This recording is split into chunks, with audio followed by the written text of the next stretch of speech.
Buenos días. El día de hoy vamos a hablar del desarrollo embrionario en las plantas. Es importante empezar por explicar lo que conocemos con el término de germinación. Cuando hablamos de la germinación, estamos hablando del desarrollo y crecimiento de una semilla.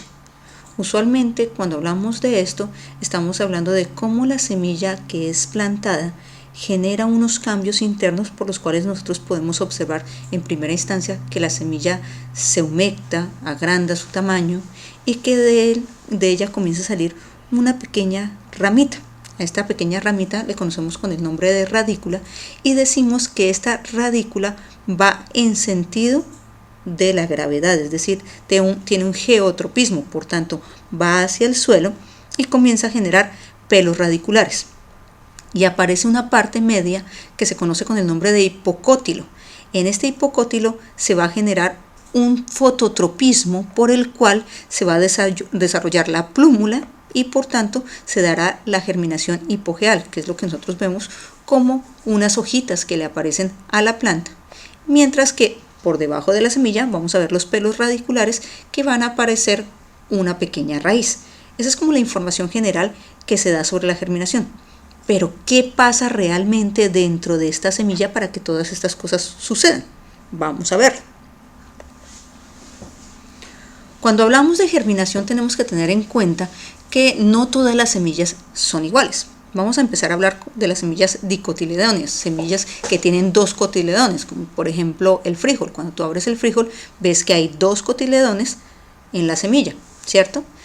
La semilla en la que por primera vez se explicó este proceso es en la Capsela bursa pastoris, que es esta planta que ustedes ven acá. Y cuando se explicó este proceso de desarrollo embrionario, empezamos por identificar ciertas cosas. Primero, la semilla tiene un polo calasal y un polo micropilar. ¿Cuál es la diferencia entre ellos? Que este polo micropilar es el que va a tener todas las sustancias nutritivas que van a permitir que el embrión se alimente y vaya creciendo, ¿cierto?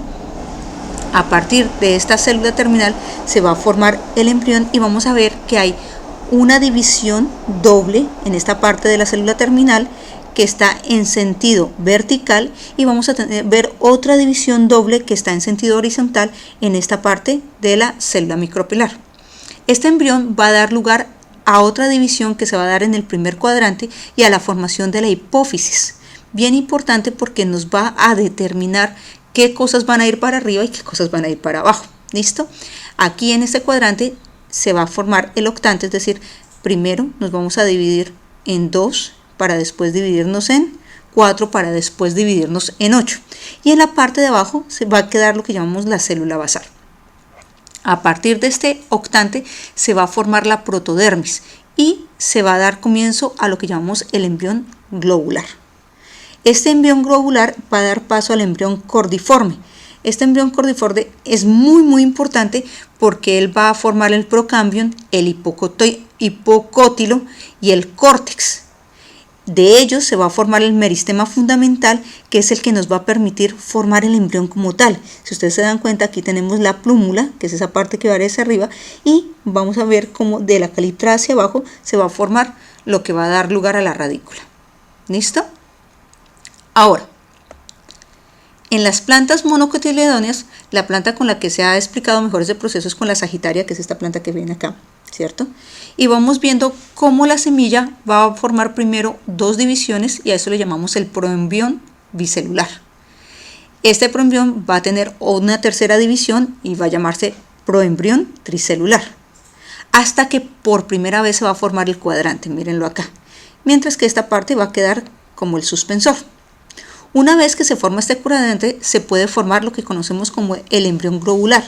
Este embrión globular va a dar lugar a la protodermis, que está acá, y a partir del suspensor vamos viendo cómo se va a formar después la caliptra. En esta protodermis se va a formar el meristema fundamental, que va a tener la hendidura, ¿cierto?, que sale del cotiledón, se va a formar el procambium y se va a generar el meristema apical del tallo, mírenlo acá, el meristema apical de la raíz, la caliptra y el pericarpo.